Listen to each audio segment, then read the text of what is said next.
आज दुनिया के सामने हम कौन सा इस्लाम पेश कर रहे हैं? वो इस्लाम जो काफरों को मुसलमान करने आया था। उस इस्लाम ने आज मुसलमानों को काफर करना शुरू कर दिया। मौलवी ने इतने काफर मुसलमान नहीं किए,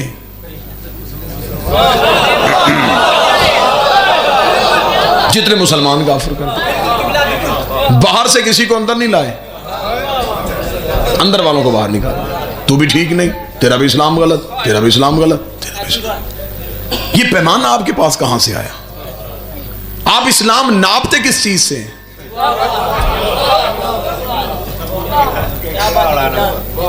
वो इस्लाम जो दुनिया में गैर मजहब को भी अमन देने आया था,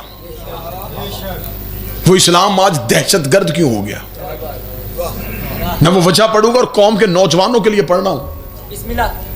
दाढ़ी दीन की अलामत थी, दहशतगर्द की पहचान बन गई। हमें दुनिया के मुख्तलिफ कोनों में मजहब आले मोहम्मद की वकालत के लिए जाना पड़ता है, वरना हमारी हैसियत क्या? बादशाह हुसैन की कसम एयरपोर्ट पे जाकर शर्मिंदगी होती है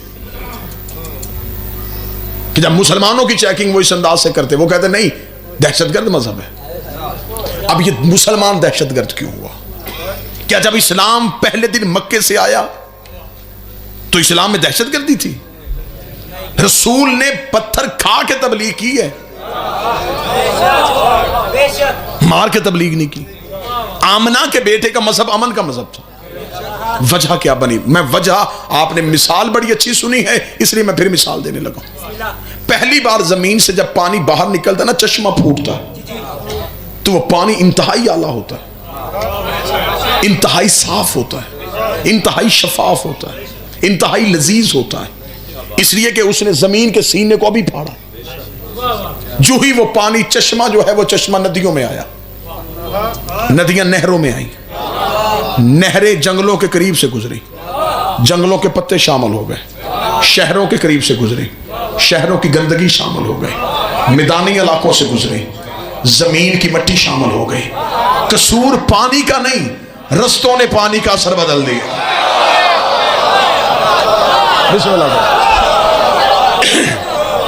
जहां जहां से पानी गुजरता गया गंदगी आती गई। अब जब हमारे घरों तक पहुंचा, अब हमें डॉक्टरों ने कहा छान के पीना, उबाल के पीना, इसमें बीमारियां आ गई हैं, इसमें जरासीम आ गए। पानी तो वही था जो साफ था। वो कहते पानी का कसूर नहीं, रस्तों ने पानी का असर बदल दिया है। कोई बंदा अब भी एतराज करे तो उसकी अपनी मर्जी है। जब इस्लाम मक्के की चोटी से निकला था, इस्लाम में हया भी थी, इस्लाम ने वफा भी थी, इस्लाम में अखलाक भी था, इस्लाम में मजहब का एहतराम भी था। जो ही ये इस्लाम बादशाहों के दरबारों में आया, इसमें झूठे रावी आ गए, इसमें गलत मुअर्रख आ गए, इसमें झूठी हदीसें आ गई, इनमें बादशाहों का किरदार आ गया। अब जो इस्लाम हम तक पहुंचा, अब हमें दुनिया ने कहा दहशतगर्द इस्लाम है। इस्लाम अगर हकीकत में लेना है तुम्हें गदीर से लेना पड़ेगा, क्योंकि गदीर में हकीकत इस्लाम है, बादशाहत वाला इस्लाम।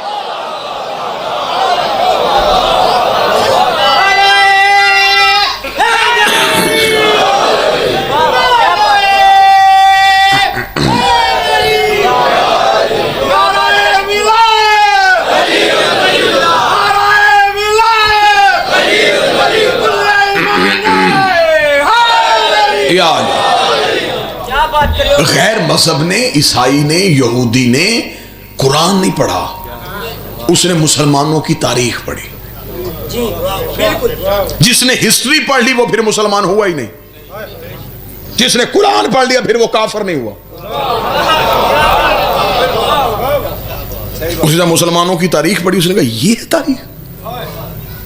खोपड़ियों के मीनार, इंसान के लहू के गारे के साथ दीवारें। यानी कि हमारे बच्चों को आज तक इस्लामियात में पढ़ाया जाता है अरूज इस्लाम, ज़वाल इस्लाम। मुझे आज तक मुसलमानों की यह कमबख्ती समझ में नहीं आई, वो कौन सा इस्लाम है जिसे ज़वाल आया था। भाई अल्लाह को सारी दुनिया ना माने, उसकी रबूबियत में कोई फर्क आएगा? तो सारी दुनिया ना भी कलमा पढ़ती, इस्लाम को ज़वाल कैसा, इस्लाम को अरूज कैसा? ये बात हिस्ट्री में क्यों लिखी मैं वजह पढ़ देता। बादशाह ने किसी इलाके पे कब्जा कर लिया, इन्होंने अरूज इस्लाम लिख दिया। बादशाह जंग हार के वापस आया,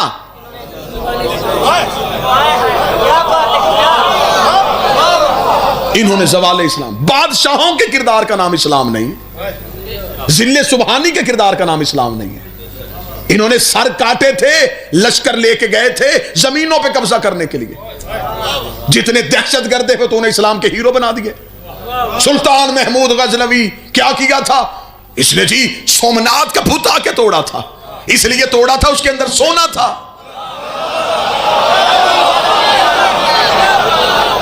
बुत शिकन होता तो पहले शहर के तोड़ के आता।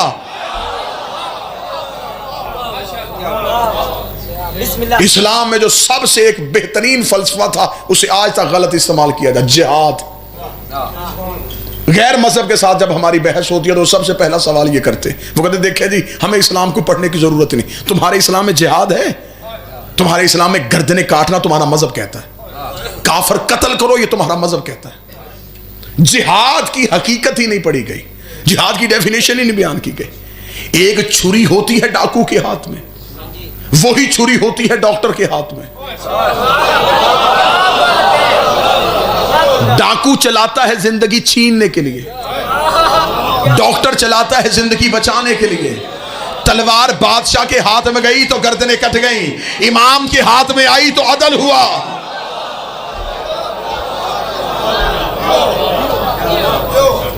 बादशाहों के किरदार का नाम इस्लाम नहीं, अहले बैत के किरदार का नाम इस्लाम। एक यूरोपीय मुफक्कर है आइन डेवल्ड, उसने बड़ी खूबसूरत, उसने दुनिया के मुख्तलिफ बादशाहों का दौर लिखा है कि किस बादशाह का कैसा दौर था। बड़ा खूबसूरत जुमला लिखा उसने। पढ़ते पढ़ते उसकी किताब का एक जुमला आया, उसने कहा कि पूरी दुनिया में जो बेहतरीन टेनोर था गवर्नमेंट का, उसे कहा वो अली का दौर था।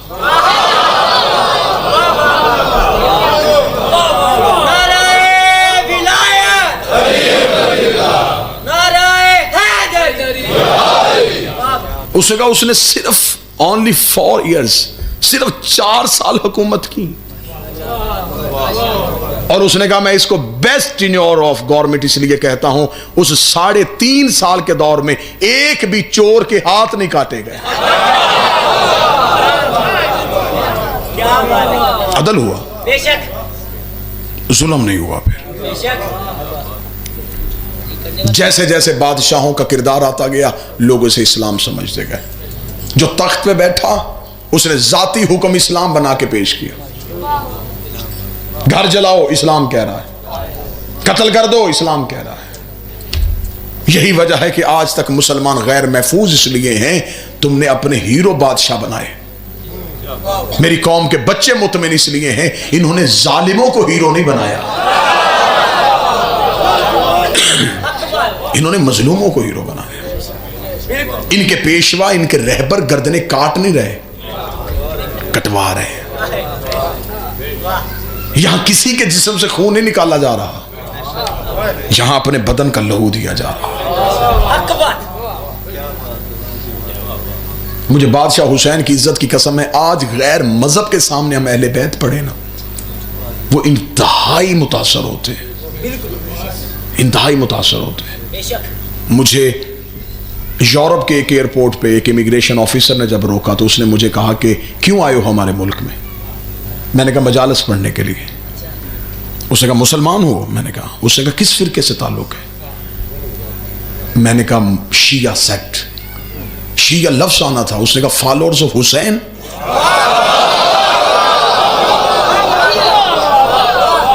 तुम हुसैन के पैरोकार हो? मेरा यूं बादशाह हुसैन की इज्जत कसम दुश्मन इलाका था, मेरा सीना यूं चौड़ा हुआ। मैंने कहा हाँ मैं हुसैन का पैरोकार। बादशाह हुसैन की इज्जत कसम सतरी साहब ये अलम सामने, वो अपनी सीट से उठा, उसे यूं हाथ रखकर उसका सैल्यूट फॉर हुसैन। ये मेरा सलाम तुम्हारे हुसैन के लिए। मेरी आंखों में पानी आ गया। मैंने उसे पूछा, मैंने कहा तूने हुसैन को पढ़ा है? उसने कहा only one ambassador of peace Hussain, दुनिया में अमन का पहला सफीर हुसैन है। इसने दुनिया को अमन का पैगाम दिया। उसने पूरी जितनी देर वो मेरे कागजात देखता रहा, उसने कहा इसके 72 साथी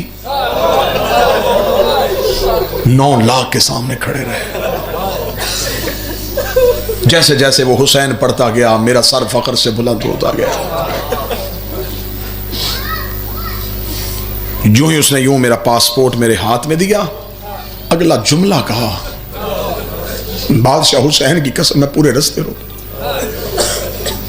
उसने कहा वो हुसैन गर्दने काटने नहीं आया था, अगर वो लड़ना चाहता तो अब्बास काफी था।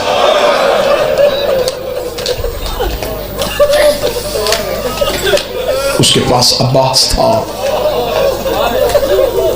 मैंने कहा वाह मेरा मौला अब्बास। आज ईसाइयों को भी पता है कि अगर हुसैन अब्बास को इजाजत दे देता, फिर करबला में अली की बेटियों की चादरें न उतरती। हो गया मेरे हिस्से का फजाइल। इंशाअल्लाह जिंदगी बाकी, मुलाकात बाकी। फिर कभी इस इलाके में जी भर के आपको जिक्र हुसैन इब्ने अली सुनाएंगे। बाजारों में चली गई अली की बेटियां। जितने मेरे सुन्नी भाई बैठे हो, मैं तुम्हें बादशाह हुसैन की इज्जत का वास्ता देके सवाल करता हूं। एक लम्हे के लिए मुझे सिर्फ इतना बताओ, जो बाजार में गई थी, क्या ये बाजार में जाने के लायक थी?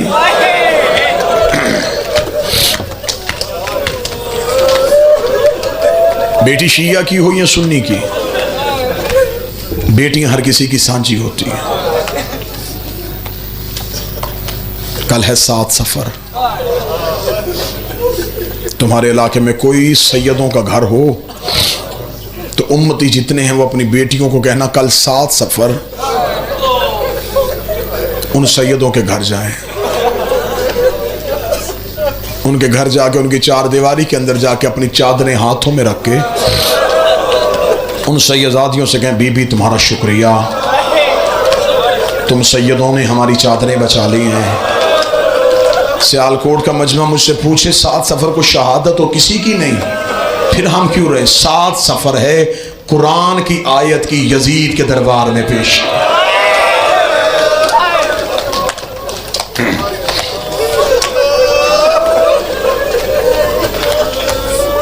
अगली सतर तेरे रोने के लिए नहीं, तेरे तड़पने के लिए पढ़ने लगा। आज भी पाकिस्तान का कानून है, औरत मुजरम भी हो तो उसे हथकड़ी नहीं लगानी।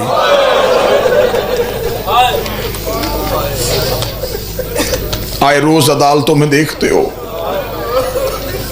कोई औरत कत्ल के जुर्म में भी पेश होना, उसके हाथ खुले होते। रख मेरे सर पे कुरान, अली की बेटियों के हाथ गर्दनों के पीछे बांधे।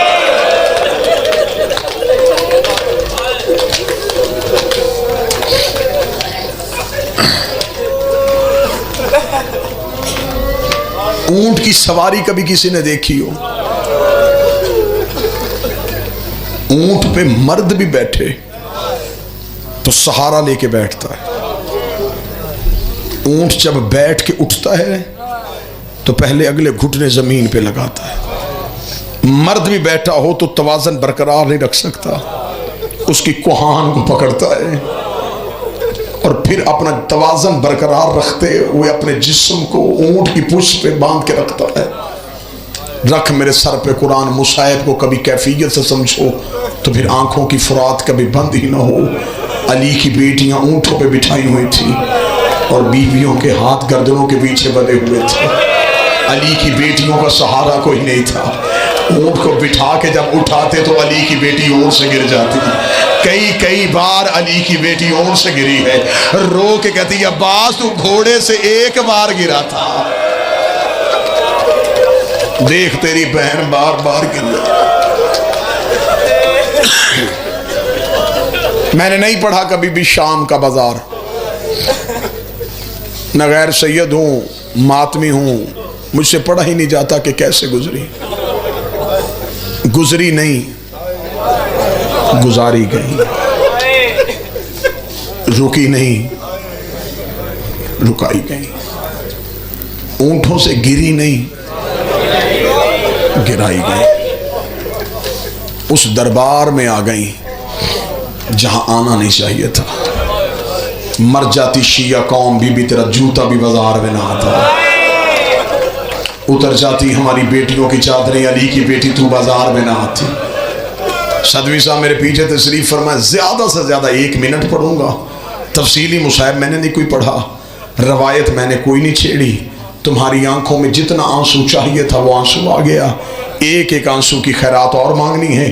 मेरे बदे हुए हाथ हैं, मैं बात खोल के बयान नहीं कर सकूंगा। जितने सैयद बैठे मुझे इजाजत दे देना, मैं गलत पढ़ूं, मुझे क़यामत वाले दिन अब्बास माफ ना करे। जब अली की बेटियां शाम के बाजार में दाखिल हुई हैं, रिवायत के जुमले हैं 3000 मर्द हाथों में शराबों के जाम लेके अली की बेटियों के सामने नाच रहा था। 3000 मर्दों का नाचना था। अली की बेटियों की आंखें बंद हो गई। सियालकोट से कोई बंदा मुझे पूछे ये मर्द क्यों नाच रहे थे, अगला जुमला अगर तू बर्दाश्त कर सके, इसने नाचने वाली औरतें बुलवाई थी कि तुमने करना है अली की बेटियों का इस्तकबाल। ये नाचने वाली औरतें जब शाम के बाजार में आई, इन्होंने बाजार का माहौल देखा, इन्होंने यजीद को पैगाम भेजा, तेरे हुक्म पे हम आ तो गई थी, लेकिन बाजार का माहौल हमारे खड़े होने के लायक नहीं है। हम अपने अपने घरों की छतों पे जाती है, तू अली की बेटियों को हमारी गलियों से गुजार। शाम की आवारा औरतें अपने मकानों की छतों पे चली गई, और जिसकी माँ का जनाजा आधी रात को उठा था, वो कभी इस बाजार कभी उस बाजार रो रो के कहती रही, गाजी आंखें खोल, ज़ैनब उजड़ गई,